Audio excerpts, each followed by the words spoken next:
Welcome back to Morning Live's The Sports Desk with myself, Asuwe Ngobo. Now today we speak to a man who has really served this country with distinction and has given the nation plenty of reasons to smile, except of course for that one ball at the 1999 Cricket World Cup. Good morning, Lance Klusener, and welcome to Sports on Morning Live. Good morning, Bea, and good morning to all the viewers as well. Lance, firstly, let's just start with you and languages. Did you honestly start speaking Zulu before you started speaking English? Yeah, probably. I think that's pretty accurate. Grew up on a farm with a lot of farm children. So yeah, definitely. I think those were definitely my playmates from a very young age. So yeah, definitely it was something that I picked up very early. However, I never studied it at school or anything like that. So I really battled to read or write it as well. Certainly, abangani bakho. Now let's talk about your cricket career. KZN has always been a good place for you. Talk us through about how it was for you playing for the Dolphins and then finally getting that national team call-up. Yeah, it's always a strange one because I never had the opportunity to play a representative cricket growing up as a child. So a pretty late developer. But yeah, always just been KZN has been my home and had that opportunity reasonably late, I guess, around 23, I think, to start playing for the Dolphins and managed to force my way into the national team after that. But yeah, I always say I didn't take the tar road to the top. I took the dirt road around the back. Certainly. And when it comes to your playing days and the teammates that you had, how were your relationships with them? I mean, we know that you and Makaya were quite close. And also perhaps talk to us about how your relationship was with Hansi and how he was as a leader.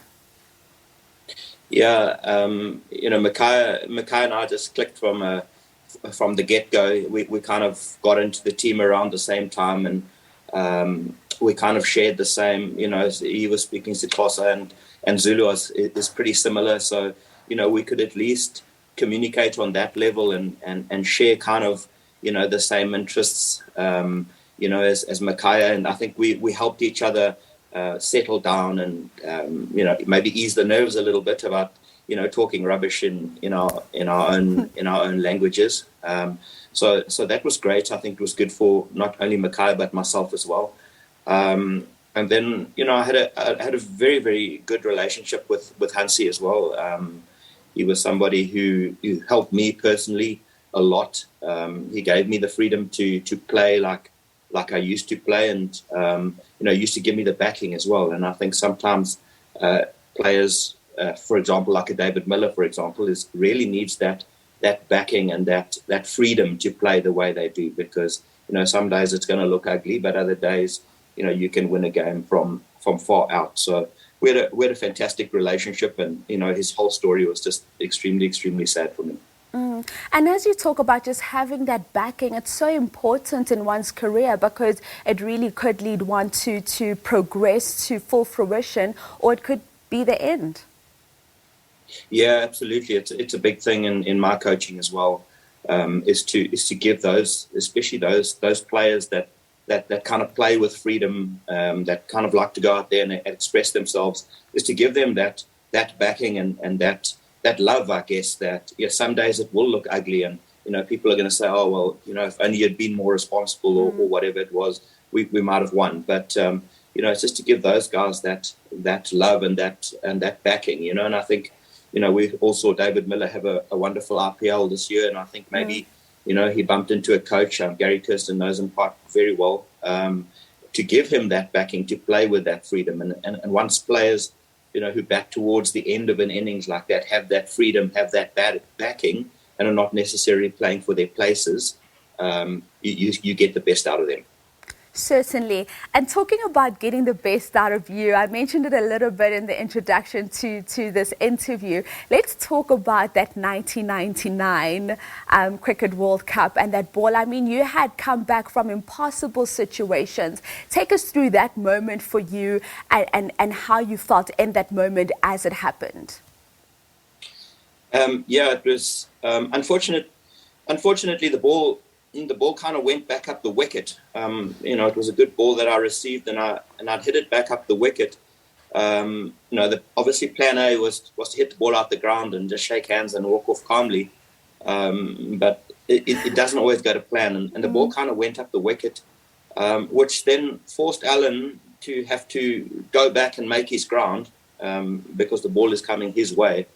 And needless to say, I had a front row seat of exactly what was happening and thought I could actually make my ground. So I set off. Alan had turned, and I think just in that crowd noise and all that hype and chaos and I guess a little bit of panic.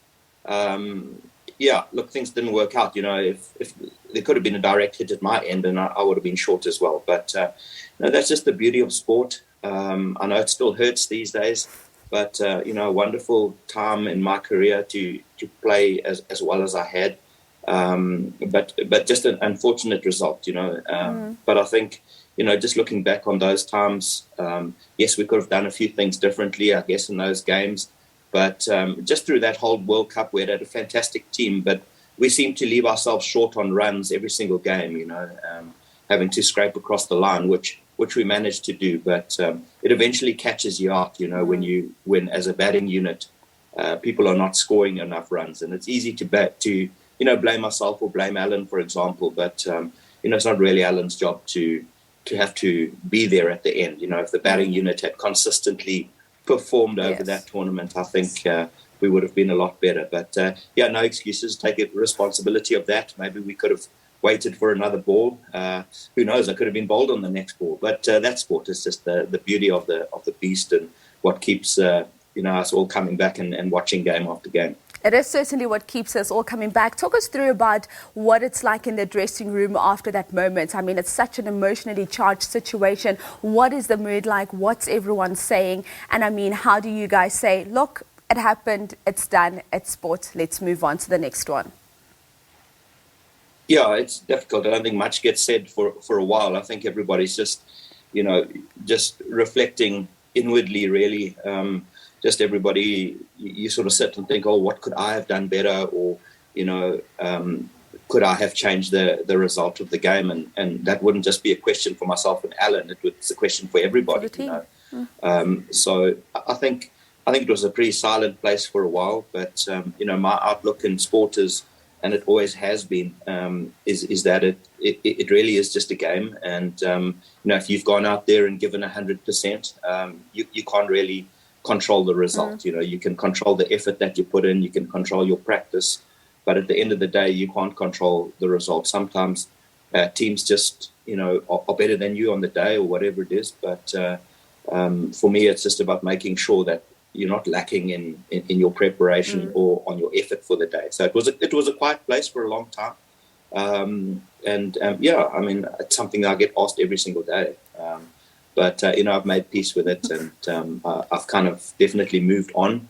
And I just reflect on, for me personally, it was a wonderful time. I was playing really nice cricket, but, in saying that, there's a lot of things I would have rather given up and walked away with a World Cup trophy than, my personal achievements on that competition.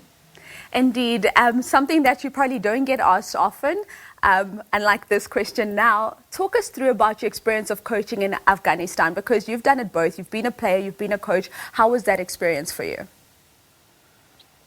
Afghanistan was probably, for me, one of my best coaching experiences. Just the talent and, I guess what they've been able to achieve with so little facilities and so little everything, so little money, I guess.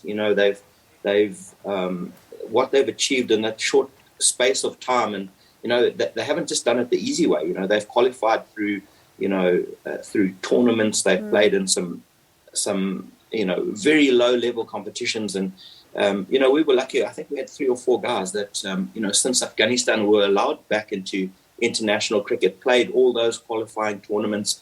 A lot of those guys, they flew for the very first time to some of those ICC competitions, and to eventually have qualified just through talent and through hard work for World Cups that they have done is really amazing. And I think back home it's easy to just sit back and complain if things don't go our way. But I always just like to take any cricketer to Kabul or wherever it is around Afghanistan and just show them what these guys have been able to achieve just through just sheer determination and talent. So it was really absolutely enjoyable. I've got the privilege of staying in the same hotel as them at the moment in Zimbabwe, so been able to catch up with all those guys, and I've got some fantastic friends in that team as well.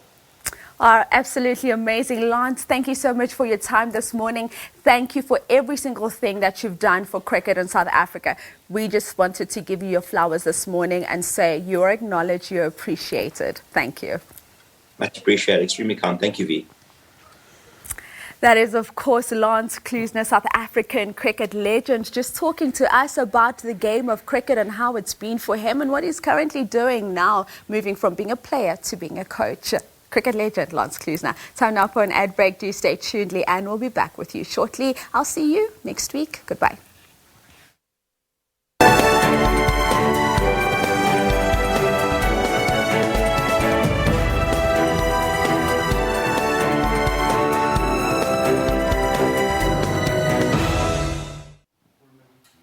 All right, have a wonderful weekend. Obviously, a lovely interview there, it really was. So let's get into our final news headline bulletin now. The Senzo Miyiwa trial continues today with more testimony from a state witness, Sergeant Thabo Musia. Meanwhile, the defense team of 4 of the men accused of murdering the former soccer star has indicated that they will open a case of defeating the ends of justice